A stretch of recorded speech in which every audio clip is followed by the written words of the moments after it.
you created. If you're not paying attention why you created, then you better work on your spiritual awareness. That's das. Molas das. That's what the blessing of Isaiah the prophet, that the whole world should be filled with spiritual awareness. But there's a problem if you don't know your importance. If you don't know your importance, you're endangering the entire world. Because that little screw says, what's it different to the aircraft if I come loose? I'm not come loose. It makes a big difference to the aircraft. No. Mr. Bolt, Mr. Nut, Mr. Screw, you got to stay in place. You got to hold on to your place. Oh, but it's vibrating and it's difficult. No, you got to hold on. Because if you hold on, the wing is going to hold on. And if you come loose, then your buddy's going to come loose, and your other buddy's going to come loose, and the wing's going to fall off. And then 400 people, heaven forbid. So you endanger the entire world. You endanger the entire world. Now let's look 500 times stronger. When you help a person find his happiness, his or her purpose, his or her fulfillment in the world, then you made the world 500 times stronger. From according to the principle of Rashi. Okay. First says, okay, well, how do I realize my value? How do I realize my value? That's with Emuna. First of all, know that Hashem created you for a purpose, and to say that the entire world is not dependent on you. This is the words of Rabbi Nachman of Breslov, not Lazer's words. I get nothing of my own. Everything I come is Gemara, Rabbi Nachman, Rav Shalom. Gemara, Rabbi Nachman, Rav Shalom. So they get from previous generations. This is again what we spoke about, our connection all the way back to Moses. Generation after generation, it's our connection. We have our familial connection and our student-to-teacher connection, generation to generation. And a student, why do we call if someone is wise in Torah, a Torah scholar, call him a Talmid Chacham? Because first of all, you have to know, if you want to be a Torah scholar, you have to know that you're a student. You're a Talmid. You're not the man.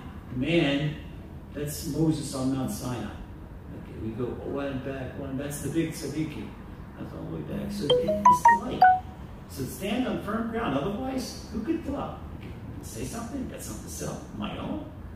No way. No way. I'm a butcher's son. In case I can cut up a chicken for you, do that. The Torah. No way. No way. This is all what we receive and call Shoshela the Kabbalah. Our chain of reception from generation to generation. The word Kabbalah means reception, means receiving from generation to generation. And this is what we do, receive generation. It's the exact opposite of the modern world. You take a computer manual that's 6 months old, it's gone. I really have pity for guys working in high tech. That 6 days, what they learned 6 months ago, it's already. You know, the guys that learned, for example, with all the hackers and all the hacker wars and this and that, it's all cyber. And then, new warfare and new this and new defense. And, the old defense that they learned, for protection of the computer systems for 6 months ago, that's no good already. We're the exact opposite. We're the exact opposite. We connect to older generations. What's not connected to previous generation, not true. And with the modern one's the exact opposite. All right. So we say that a person realizes his worth, his or her worth, by way of Emuna, which means for someone to feel worth, he has to do an Emuna.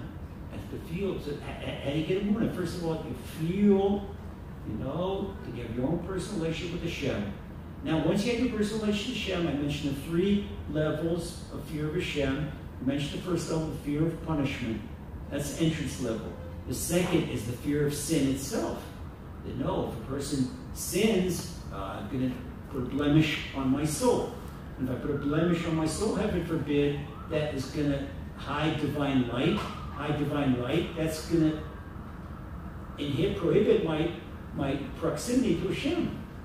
And we say the whole ball game is to get closer to Hashem. But now the upper level, the awe of Hashem. When you come to the love of Hashem so much that you don't want to do anything goes against Him. Nothing. Because you love Hashem so much, I think every heartbeat, that's Hashem. Every breath, That's Hashem. Right now, every brain impulse, that's Hashem. And every cell, all my cellular activity, that's Hashem. Everything going on outside, every single moment. I stop and think and ponder the miracles that's going inside one's own body. It's mind-boggling. And that's not just you, that's everybody else. That's the entire world, the entire universe. Hashem is sustaining the entire universe. Okay? Oh, but how come the world is still in danger? You know the world is still in danger? Because you're nitpicking with yourself. You're not doing tshuva right.